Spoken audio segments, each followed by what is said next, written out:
नमस्कार। स्वागत है आप सबका द इकोनॉमिस्ट में। चलिए शुरू करते हैं आज का press information bureau news analysis. तो स्टार्टिंग में जो फर्स्ट न्यूज़ है यह है ministry of agriculture and farmer welfare की ओर से। तो यहाँ पर जो है union minister of state for agriculture जो है, जिनका नाम है श्री पुरुषोत्तम रुपाला जी, उन्होंने यहाँ पर 10,000 करोड़ का यहाँ पर एक फंड जो है वहाँ पर फंड क्रिएशन की यहाँ पर बात बोली, जिसका नाम होगा NCDC Ayushman Sahakar fund. Okay, तो ये हेल्थ केयर इंफ्रास्ट्रक्चर को जो है डेवलप करने के लिए ये फंड जो है यहाँ पर लॉन्च किया गया है बाय कोऑपरेटिव्स। ओके, तो कोऑपरेटिव्स की मदद यहाँ पर ली जाएगी। तो यहाँ पर जो ये फंड है इसका एक नाम बोला गया है आयुष्मान सहकार। ओके, एक यूनिक स्कीम है जो कि कोऑपरेटिव जो है उनको जो है असिस्ट करेगी, उनका जो एक इम्पोर्टेंट रोल है ओके हेल्थ केयर फैसिलिटी में, जो हेल्थ केयर इंफ्रास्ट्रक्चर है उसके क्रिएशन में उसको प्रमोट करेगी। और साथ ही साथ ये सारा काम होगा, हमारे पास एक ऑटोनॉमस एक डेवलपमेंट फाइनेंस इंस्टीट्यूशन है ओके, जिसका नाम है नेशनल कोऑपरेटिव डेवलपमेंट कॉर्पोरेशन, सो NCDC। सो इसके तहत जो है ये काम जो है किया जाएगा। NCDC जो है ये भी मिनिस्ट्री ऑफ एग्रीकल्चर और फार्मर वेलफेयर के अंतर्गत काम करता है। सो NCDC जो है एक ऑटोनॉमस ऑर्गेनाइजेशन है, फाइनेंशियल इंस्टीट्यूशन है, तो इसको आपने याद रखना है। सो इसके अलावा आगे बात की गई है जो NCDC का काम क्या होता है। Okay, it would extend term loans to prospective cooperatives to tune 10,000 crore in the coming year. So आने वाले समय में 10,000 करोड़ का फंड जो है इकट्ठा किया जाएगा। ओके, तो यहाँ पर जो एग्जिस्टिंग लोन टर्म्स हैं उनको एक्सटेंड किया जाएगा आने वाले समय में, जो कि जो कोऑपरेटिव्स हैं वो जो 10,000 करोड़ तक जो फंड है वो इकट्ठा कर सकें। आगे जो बात बोली गई है जो NCDC की स्कीम है, इसका जो मेन मोटिव है वो है जो फार्मर्स वेलफेयर एक्टिविटीज़ हैं उनको प्रमोट करना, उनको स्ट्रेंथन करना। और जो आयुष्मान सहकार स्कीम है ये रेवोल्यूशनाइज करेगी हेल्थ केयर डिलीवरी ओके, जो कि खास तौर पे जो रूरल एरियाज है वहाँ पर इसकी बहुत ज़्यादा ज़रूरत है। तो हमने एडिटोरियल भी डिस्कस किए थे, वहाँ पर भी डिस्कशन की थी कि रूरल एरियाज़ में डॉक्टर्स की बहुत कमी है, तो वहाँ पर हेल्थ केयर फैसिलिटीज़ उतने बड़े पैमाने पर नहीं पहुँच पाती जितने बड़े पैमाने पर अर्बन एरियाज़ में है। So he also gave a call to existing cooperatives take up healthcare services as an activity for farmers। तो यहाँ पर जो मिनिस्ट्री ऑफ एग्रीकल्चर है जो कि काम कर रही है फार्मर्स की हेल्थ के लिए, तो वहाँ यहाँ पर NCDC के तहत एक फंड जारी किया गया, उसका नाम है, ये फंड जो है इकट्ठा किया जाएगा कोऑपरेटिव्स की मदद से ओके, लेकिन सरकार ने एक प्लेटफॉर्म प्रोवाइड कर दिया है जिसका नाम है आयुष्मान सहकार। ओके, तो इसको एक स्कीम का नाम दे दिया है। Ministry of agriculture and farmers welfare के तहत ये आएगा।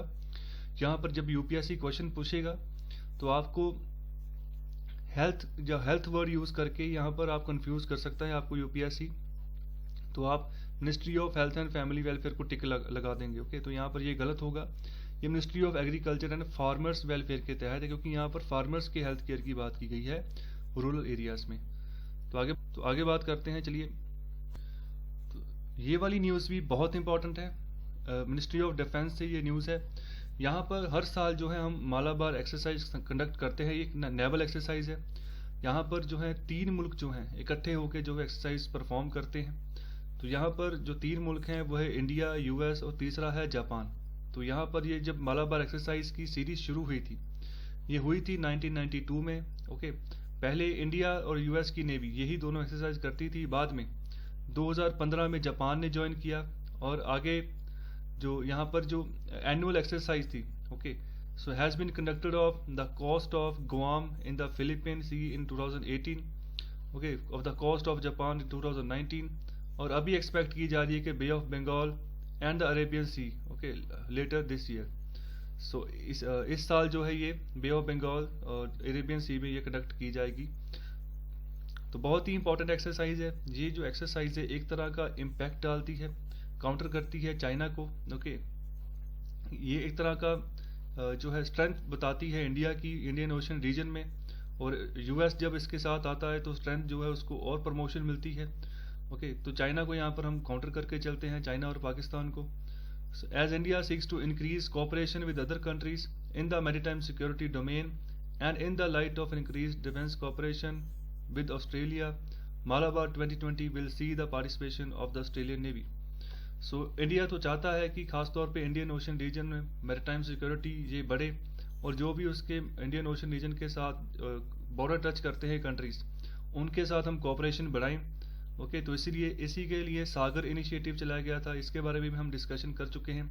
सागर इनिशिएटिव के तहत जो छोटे छोटे आइलैंड कंट्रीज थे इंडिया के साउथ में, जो कि इंडियन ओशन में पड़ते थे, जैसे मॉरिशस है, सेशेल्स थी, ओके, कोमोरोस थे, इन सभी को असिस्टेंस प्रोवाइड की गई थी, मेडिकल असिस्टेंस कोविड-19 के चलते। ओके, तो आगे बात की गई है कि ऑस्ट्रेलियन नेवी भी जो है 2020 में पार्टिसिपेट करेगी। ओके, तो ऑस्ट्रेलिया ने पहले भी कुछ साल पहले भी यहाँ पर बोला था कि मैं मालाबार एक्सरसाइज में पार्टिसिपेट करना चाहता हूँ। ओके, लेकिन जब उसको परमिशन दे दी गई इंडिया की तरफ से, बाद में वो आया ही नहीं। ओके, चाइना के दबाव से। तो अभी दोबारा उन्होंने बोला कि हम चाहते हैं, फिर इंडिया ने डिले कर दिया। अभी 2020 में जो है अभी इसको परमिशन इनको दे दी गई कि इनकी नेवी भी जो है वो पार्टिसिपेट करेगी, क्योंकि ऑस्ट्रेलिया और चाइना के रिलेशन अभी वो है बहुत ज़्यादा ख़राब हो चुके हैं। तो ये भी इसका एक रीज़न हो सकता है, इसलिए ऑस्ट्रेलिया चाहता है कि वो भी पार्टिसिपेट करना चाहता है यहाँ पर। तो ये एक्सरसाइज अभी जो इस साल जो प्लान की गई है, नॉन कॉन्टैक्ट होगा यहाँ पर। Okay, at a sea format, non contact at sea format. So ये एक्सरसाइज स्ट्रेंथन करेगी coordination between the navies of participating countries. Okay, तो इससे फ़ायदा क्या होगा, जो सेफ्टी और सिक्योरिटी है मैरीटाइम डोमेन में वो बढ़ेगी इन सभी मुल्कों की, और कलेक्टिवली एक सपोर्ट होगी। Okay, free, open and inclusive Indo Pacific and remain committed to a rules based international order. तो इंटरनेशनल ऑर्डर उसको मेंटेन करके रखें, और इंडो पैसिफिक रीजन में एक जो है फ्री एनवायरनमेंट जो है वो उसको जो है बरकरार रखने की यहाँ पर कोशिश की जाएगी इस नेवी एक्सरसाइज के द्वारा। सो आगे बात की गई है कि चाइना का एक सोल्जर है, पीपल लिबरेशन आर्मी का एक सोल्जर जो है, जो कि कैप्चर किया गया है इंडियन आर्मी की द्वारा ईस्टर्न लद्दाख सेक्टर में। तो यहाँ पर जो इसका नाम है वो है कॉर्पोरल वांग या। ओके, वांग या लॉन्ग। तो इसको जो है डैमचोक सेक्टर, ईस्टर्न लद्दाख का डैमचोक सेक्टर है, जहाँ से जो है इसको कैप्चर किया गया है, जो कि LAC के पास जो था इसको पकड़ा गया। ओके, 19 अक्टूबर को। तो उसको जो है अभी मेडिकल असिस्टेंस प्रोवाइड की गई है, including oxygen, food, warm clothes वगैरह, जिससे कि उसकी जान बचाई जा सके, क्योंकि वहाँ पर अभी बर्फ़ पड़ रही है और बहुत ही टफ जो है वेदर जो है वहाँ पर हो चुका है। हमारी आर्मी वहाँ पर डिप्लॉयड है। ओके, तो जो कि उसको प्रोटेक्ट यहाँ पर किया गया है, और साथ ही साथ जो है रिक्वेस्ट जो है वो भी रिसीव हो चुकी है पीले द्वारा कि जो हमारा एक सोल्जर जो है मिसिंग है, और अभी जो एस्टेब्लिश्ड प्रोटोकॉल्स हैं उसके द्वारा जो है इसको वापस कर दिया जाएगा। ओके, तो यहाँ पर एक मीटिंग होगी, चुशूल मोल्डो मीटिंग होगी, ये एक पॉइंट है। ओके, मीटिंग पॉइंट है इंडिया और चाइना की फोर्सेस का। तो वहाँ पर सभी फॉर्मेलिटीज़ को कंप्लीट करके जो है इसको हैंड ओवर कर दिया जाएगा चाइनीज़ आर्मी को। तो इसके अलावा जो न्यूज़ है, सो IFSCA ने अभी एक फ्रेमवर्क जो है इंट्रोड्यूस किया है, जो कि एक रेगुलेटरी सैंडबॉक्स होगा। ओके, जिससे कि आने वाले समय में जो फिनटेक सॉल्यूशंस हैं ओके उनमें इनोवेशन जो है लाई जाएगी। सो फिनटेक कंपनीज होती हैं, ओके, जो छोटी छोटी फाइनेंशियल कंपनीज होती हैं, जो फाइनेंशियल असिस्टेंस प्रोवाइड करती हैं, या फिर छोटे छोटे लेवल पर जो है मनी का सर्कुलेशन करती हैं। तो फॉर एग्जांपल जैसे पेटीएम है, पेपल है। ओके, तो ये सभी जो है इंडिया की फिनटेक कंपनीज है जो इंडिया में काम कर रही हैं। हालांकि पेटीएम इंडिया की नहीं है, ये चाइनीज़ ब्रांड है, लेकिन अभी इंडिया में ये वर्क कर रहे हैं, तो इनको हम कह सकते हैं कि एक फिनटेक कंपनी है। सो मिनिस्ट्री ऑफ फाइनेंस के तहत ये आता है। So international financial services centre authority. Okay, so एक इसका काम क्या होता है, okay, with an objective to develop a world class fintech hub at the IFSC located at the GIFT City in Gandhinagar, Gujarat. So अभी यहाँ पर बात की गई है कि इसका ऑब्जेक्टिव यही है कि वर्ल्ड क्लास फिनटेक हब बनाना है। तो IFSC जहाँ पर लोकेट है अभी के लिए जो लोकेटेड है गिफ्ट सिटी है गांधीनगर, गुजरात में, वहाँ पर। ओके, इसका जो काम है एनकरेज करना promotion of financial technologies initiatives in financial products and financial services across the spectrum of banking, insurance, securities end fund management. Okay, तो अभी के लिए ये ऑपरेट कर रही है गिफ्ट सिटी गुजरात में से। ओके, तो यहाँ पर जो इसका विजन है, ओके, उसके आगे जो है यहाँ पर कदम बढ़ाए हैं इन्होंने इस फ्रेमवर्क के तहत, इस रेगुलेटरी सैंडबॉक्स के तहत। तो जो IFSC है, ओके, उसने फ्रेमवर्क इंट्रोड्यूस किया है, रेगुलेटरी सैंडबॉक्स। सो इस सैंडबॉक्स फ्रेमवर्क के तहत ओके ये जो है जितनी भी एंटाइटीज ऑपरेट कर रही हैं कैपिटल मार्केट में, जितनी भी फिनटेक कंपनीज ऑपरेट कर रही हैं कैपिटल मार्केट, या बैंकिंग में, या इंश्योरेंस में, या फाइनेंशियल सर्विसेज, ओके, उनको जो है कुछ फैसिलिटीज़ यहाँ पर ग्रांट की जाएंगी, कुछ फ्लेक्सिबिलिटीज़ जो है यहाँ पर ग्रांट की जाएंगी to experiment with innovative fintech solutions in a live environment with a limited set of real customers for a limited time frame. So एक limited set of real customers उनके सामने उनको प्रोवाइड हो सके आने वाले समय में, ओके, बहुत कम समय में। तो इस तरह से उनको जो है एक्सपेरिमेंट जो है वो कर सके, इनोवेटिव फिनटेक सॉल्यूशंस जो है वो निकाल सके, इसलिए उनको एक ऐसा एनवायरनमेंट बना के दिया जाएगा आने वाले समय में इस रेगुलेटरी सैंडबॉक्स के तहत, ओके। तो इसमें पैसे उनको दिए जाएंगे, okay. So these features shall be fortified with necessary safeguards for investor protection and risk mitigation. तो इनमें ये भी चीज़ ध्यान रखी जाएगी कि जो इन्वेस्टर्स होंगे उनका भी प्रॉपर किसी तरह का एक्सप्लॉयटेशन ना हो, किसी तरह का रिस्क जो है अगर वो होता है तो उसको सॉर्ट आउट किया जाए। तो ये जो रेगुलेटरी सैंडबॉक्स है अभी के लिए जो IFSC लोकेटेड है गिफ्ट सिटी, वहीं से ऑपरेट करेगा, वहीं से ये सारा जो है जो इसका जो प्रोसीजर है उसको जो है इम्प्लीमेंट करेगा। तो ये न्यूज़ थी, इंपॉर्टेंट न्यूज़ है, ओके। तो मिनिस्ट्री ऑफ फाइनेंस के तहत गिफ्ट सिटी जो है गुजरात का हिस्सा है, वहीं पर जो ये IFSC का जो है दफ्तर है और वहीं से ये अभी जो है ऑपरेट करेगा, तो इम्पोर्टेंट है। तो ये जो न्यूज़ है ये भी इम्पोर्टेंट है। तो यहाँ पर बात की गई है कि जो 1.5 करोड़ जो KCC सैंक्शंस थी, ओके, किसान क्रेडिट कार्ड स्कीम के तहत, ओके, KCC जो सैंक्शंस थी वो कर दी गई हैं। अभी तक जो है 1.3 लाख करोड़ जो है इसको जो है आवंटन कर दिया गया है। स्पेशल ड्राइव एक चलाई गई थी, special KCC saturation drive for farmers, okay.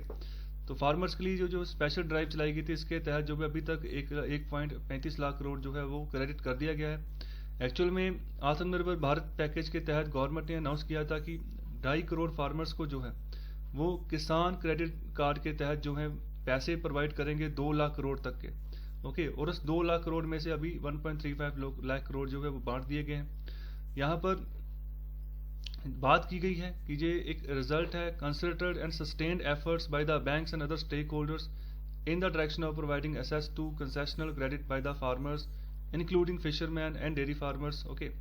तो यहाँ पर एफर्ट है जो बैंकिंग प्रणाली है और जो अलग स्टेक होल्डर्स हैं जो पैसे प्रोवाइड करने में हेल्प कर रहे हैं सरकार की, तो उनके द्वारा जो है यहाँ पर जो क्रेडिट सरकार देना चाहती थी फार्मर्स को वो पहुँचा है।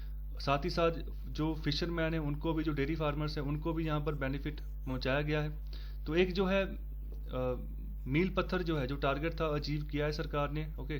सो 1.5 करोड़ फार्मर्स जो है KCC के तहत यहाँ पर उनके पास कार्ड है, तो उनको जो है 1.35 लाख करोड़ की अभी जो राशि है सैंक्शन कर दी गई है। आगे अगर बात करें KCC स्कीम के बारे में, तो किसान क्रेडिट कार्ड स्कीम ये 1998 में इंट्रोड्यूस की गई थी। इसके ऑब्जेक्टिव्स थे कि एडुकेट एंड टाइमली क्रेडिट करना है फार्मर्स को, पैसे देने हैं, मतलब समय पर कुछ ना कुछ राशि फार्मर्स के खाते में जमा करवानी है, उनके पास पैसे पहुंचाने हैं ताकि कि वो अपने जो एग्रीकल्चरल ऑपरेशन है उनको कंटिन्यू कर रख सकें, ओके। तो मोस्टली किसान होते हैं जो कर्जा लेके जो है वो बीज लेते हैं, फिर बीज बोते हैं, तो कई बार क्या होता है जो उनकी फसल निकलती है उसको कोई कीड़ा लग जाता है, जहाँ फिर कोई फ्लड आ गए, जहाँ फिर कोई तेज़ तूफान आ गया तो फसल बर्बाद हो जाती है। तो तब उस केस में क्या होता है, किसान कर्जे में चला जाता है, ओके। तो उस केस में जो है गलत स्टेप लेता है। तो यहाँ पर सरकार की कोशिश ये होती है कि जो प्रोडक्शन है GDP में एग्रीकल्चर की, ओके, बहुत बड़ी है, तो उसमें किसी तरह की कमी ना आए, तो किसान को हम हेल्प करें, किसान की जेब में पैसा डालें, ओके। तो ये कोई किसी फसल की अदायगी सरकार यहाँ पर नहीं कर रही है, ओके। तो इस स्कीम के तहत जो है एक्स्ट्रा फंडिंग यहाँ पर प्रोवाइड कर रही है कि अपने जो भी एग्रीकल्चरल ऑपरेशन है जहाँ पर ज़रूरत है, ओके, तो वहाँ पर खर्चा करे और अपना जो है एग्रीकल्चर है उसको काम को कंटिन्यू करे। तो गवर्नमेंट जो यहाँ पर इंटरेस्ट सबमिशन देती है 2% का, okay, and prompt repayment incentive of 3% to farmers, thus making the credit available at the very subsidized rate of 4% per annum, okay. तो बहुत ही सब्सिडाइज्ड रेट, इंटरेस्ट रेट के ऊपर यहाँ पर जो पैसा जो क्रेडिट किया जा रहा है, ओके। अलग अलग क्राइटेरिया में अलग अलग परसेंटेज यहाँ पर लगाई गई है इंटरेस्ट की। उसके अलावा बात की गई है जो गवर्नमेंट है, ओके, उसने बहुत ही मेजर जो है फ्रेंडली स्टेप्स लिए हैं कि फार्मर्स का जो बेनिफिट्स है KCC के थ्रू ज़्यादा से ज़्यादा किया जाए। तो यहाँ पर इंटरेस्ट सबवेंशन भी दिया था, ब्याज दर घटाती थी 2019 में, खासतौर पे जो एनिमल्स हस्बेंड्री के साथ रिलेटेड जितने भी अदारे हैं, जो डेयरी उद्योग है, जो फिशरमैन फार्मर्स है, खासतौर पे उनके लिए, ओके। तो आगे बात की गई है raising the existing limit of collateral free agriculture loan from 1 lakh to 1.6 lakh, okay. तो यहाँ पर कोलैटरल फ्री एग्रीकल्चर लोन की लिमिट भी जो है उसको बढ़ाया गया है, अभी 1.6 लाख जो है वो कर दी गई है 1 लाख से। सो आगे जो न्यूज़ है ये है एडीबी के बारे में, एशियन डेवलपमेंट बैंक। तो इंडिया ने फिर से जो है एक लोन साइन किया है, लोन एग्रीमेंट। ओके, तो ये किस लिए किया है, जो महाराष्ट्र स्टेट है वहाँ पर की जो सड़कें हैं उनमें इम्प्रूवमेंट लाने के लिए। तो ये $177 मिलियन का लोन एग्रीमेंट साइन हुआ है एशियन डेवलपमेंट बैंक के साथ, गवर्नमेंट ऑफ इंडिया का। तो इससे जो है 450 किलोमीटर्स तक के जो स्टेट हाईवेज हैं महाराष्ट्र के उनको अपग्रेड किया जाएगा, और साथ ही साथ जो मेजर डिस्ट्रिक्ट रोड्स हैं स्टेट महाराष्ट्र के उनको सही किया जाएगा। तो यहाँ पर एशियन डेवलपमेंट बैंक की बात कर लें तो ये रीजनल डेवलपमेंट बैंक है जो कि 19 दिसंबर 1966 को एस्टेब्लिश किया गया था। इसका जो हेडक्वार्टर है ओके वो और्तिगास में है, ओके, जो कि मंदालुयोंग जो सिटी है ओके मनीला के अंदर, ये मेट्रो सिटी है मनीला, उसके तहत एक सब सिटी है मंदालुयोंग, वहाँ पर ये पड़ता है फिलीपींस देश में। तो हेडक्वार्टर मंदालुयोंग ओके फिलीपींस है। आई होप मेरी प्रोनाउंसिएशन ठीक है। ओके, तो प्रेसिडेंट जो है इसके वो है मस्तास्कू अस्कावा, ओके, और 1966 को इसको बनाया गया। पर्पस यही था इकोनॉमिक डेवलपमेंट। अभी के लिए इसके 68 जो है मेंबर्स बने हैं। ओके, तो एशिया में डेवलपमेंट के लिए ये स्पेशली बैंक बनाया गया था कि जैसे अभी सरकार पैसे ले रही है तो इसी को अब जिस पर्पस के लिए पैसे लिए इन्हीं पर्पस के ऊपर पैसे लगाने पड़ेंगे। अगर कोई भी मिसयूज होता है ओके तो फिर आगे फर्दर अगर कोई भी हमने लोन लेना होगा एडीबी से या वर्ल्ड बैंक से तो फिर वो पीछे हट जाएंगे। ओके, तो यहाँ पर ये चीज़ भी हमें देखकर चलनी है। तो यहाँ पर न्यूज़ है मिनिस्ट्री ऑफ जल शक्ति की ओर से। तो यहाँ पर एक चैलेंज ड्राइव चलाई गई है, ग्रैंड आईसीटी चैलेंज ड्राइव चलाई गई है जल जीवन मिशन के तहत। तो यहाँ पर बोला गया है कि एक इम्प्रेसिव रिस्पॉन्स जो है यहाँ पर मिला है। तो यहाँ इसका जो मेन मकसद है वही है कि जो इंटरनेट ऑफ थिंग्स है, जो इंफॉर्मेशन कम्युनिकेशन टेक्नोलॉजी है आईसीटी, इसको यूज़ करना है कि आने वाले समय में कैसे smart rural water supply system जो है इसको डेवलप किया जाए आने वाले समय में। तो यहाँ पर जो नेशनल जल जीवन मिशन है यहाँ पर इसकी पार्टनरशिप हुई है with ministry of electronics and information technology. तो इसको याद रखना है कि जो ग्रैंड आईसीटी चैलेंज है इसमें ministry of electronics and information technology भी साथ पार्टनर बन के जो है काम कर रहा है मिनिस्ट्री ऑफ जल शक्ति के साथ। तो इन्होंने जो है आईसीटी ग्रैंड चैलेंज लॉन्च किया है इनोवेटिव मॉड्यूलर और कॉस्ट इफेक्टिव सोल्यूशन निकालने के लिए, ताकि जो कि आने वाले समय में स्मार्ट वाटर सप्लाई मेजरमेंट जो है वो निकाले जाए, मॉनिटरिंग सिस्टम बनाया जाए, खासतौर पे विलेज लेवल पर जिसको हम डिप्लॉय करेंगे बाद में। तो अभी यहाँ पर 213 प्रपोजल आए हैं अलग अलग जो इंडिया के टेक स्टार्टअप्स हैं वहाँ से, एमएसएमईस हैं वहाँ से, इंडियन कंपनीज हैं जो वहाँ से, इसके अलावा जो इंडियन एलएलपीज हैं ओके उन्होंने यहाँ पर प्रपोजल भेजे हैं। So which will now be scrutinized by jury committee appointed by Ministry of Electronics and Information Technology and select the proposals. So ministry जो है Ministry of Electronics and Information Technology proposal को एक jury committee के द्वारा जो है select करेगी। Okay, कौन से सही रहेंगे, कौन से रेलिवेंट है, फिर आगे फर्दर उनको जो है मिशन के लिए आगे बुलाया जाएगा। Okay, so ambitious mission focuses on service delivery rather than mayor creation of infrastructure. तो यहाँ पर सर्विस डिलीवरी की बात की जाएगी। अगर जब सपोज करो जल जीवन मिशन के तहत पानी की टूटियाँ पहुँच जाती हैं हर गांव में, तो वहाँ पर उसकी सर्विस जो है वो मेंटेनेंस जो है वो सबसे पहली बात है। पानी की सप्लाई जो वहाँ पर पहुँचे पानी, वो सबसे बड़ी बात है। सिर्फ ऐसा नहीं है कि टूटियाँ लगा दी हैं, पानी बाद में अपनी मर्जी है, एक दिन पानी आ गया 2 दिन आया नहीं। तो इस चीज़ को यहाँ पर बात बोली गई कि इस चीज़ के ऊपर फोकस करके हम काम नहीं कर रहे, सर्विस डिलीवरी के ऊपर यहाँ पर फोकस किया जाएगा। So this kind of technological challenge offers a greater opportunity to ensure long-term sustainability of water supply system in the rural areas. So आगे बात करते हैं जल जीवन मिशन के बारे में। तो ये हमारी यूनियन गवर्नमेंट का एक फ्लैगशिप प्रोग्राम है जो कि स्टेट की पार्टनरशिप के साथ चलाया जाएगा, ओके, चलाया जा रहा है। तो यहाँ पर functional house hold tap water connection provide किया जाएगा हर एक रूरल हाउस होल्ड को 2024 तक। तो यहाँ पर भी यूपीएससी क्वेश्चन को कंफ्यूज कर सकता है, 2024 की जगह 22-23 लिख सकता है। तो यहाँ पर ध्यान रखना है 2024 तक का यहाँ पर टारगेट है कि हर एक रूरल एरिया में, हर एक रूरल हाउस होल्ड में टूटी वाला पानी जो है उसकी सप्लाई जो है उपलब्ध की जाए। सो आगे जो न्यूज़ है वह है एनटीपीसी दादरी से। तो अभी ये जो है इंडिया का सबसे क्लीनेस्ट कोल फायर्ड प्लांट जो है उसको जो है बन चुका है। सो मिनिस्ट्री ऑफ पावर के तहत ये आता है एनटीपीसी दादरी। तो यहाँ पर बात बोली गई है कि जितने भी इमिशन पैरामीटर्स होते हैं जो कि ऑनलाइन मॉनिटर किए जाते हैं और are transmitted to central pollution control board, उसको सेंट्रल पोल्यूशन कंट्रोल बोर्ड को यहाँ पर ट्रांसफ़र किया जाता है, ओके, ट्रांसमिट किया जाता है on real time basis, okay. So यहाँ पर dry sorbent injection system use किया गया है, SOFA, okay, separated overfire air system use किया गया है, ओके, ताकि जो सल्फर ऑक्साइड है और नाइट्रोजन ऑक्साइड है उसको हम रिड्यूस कर सकें। सो एनटीपीसी दादरी जो है वो एक also pioneered cofiring of biomass pellets along with coal in the boilers. तो वहाँ पर बायोमास पैलेट्स को भी यहाँ पर को फायर किया जाता है जब कोल को यूज़ करते हैं बॉयलर्स में। तो थोड़ी सी इसकी झलक देख लो आप। तो ये है एनटीपीसी दादरी, ओके। तो क्लीनेस्ट जो फायर प्लांट जो है एनटीपीसी का, इसको घोषित किया गया है इंडिया में। सो आगे जो न्यूज़ है वो है ministry of science and technology की ओर से। तो यहाँ पर एक तरह की हिस्ट्री यहाँ पर क्रिएट की गई है कि CSIR और IHBT इन दोनों ने मिलकर जो एसाफोइटिडा है, ओके, एसाफोइटिडा जो कि साइंटिफिक नेम है हींग का, ओके। तो हींग जो है यहाँ पर पकवानों में जब भी हम दाल सब्जियाँ बनाते हैं तो वहाँ पर इसका इस्तेमाल होता है स्वाद के लिए। तो जो इसकी जो कल्टीवेशन है वो इंडियन हिमालयन रीजन में वो शुरू कर दी है। तो एक बहुत ही एक बड़ा एक हिस्टोरिकल इवेंट हम इसको कह सकते हैं, ओके। क्योंकि पहले ऐसी खेती खासतौर पे हिमालयन का जो कोल्ड रीजन है वहाँ पर नहीं की गई। तो वहाँ पर जिन्होंने एफर्ट किया है वो पहले तो है CSIR, ओके। सो दूसरा है institute of Himalayan bio resource technology, okay. तो ये पालमपुर का इंस्टीट्यूट है IHBT।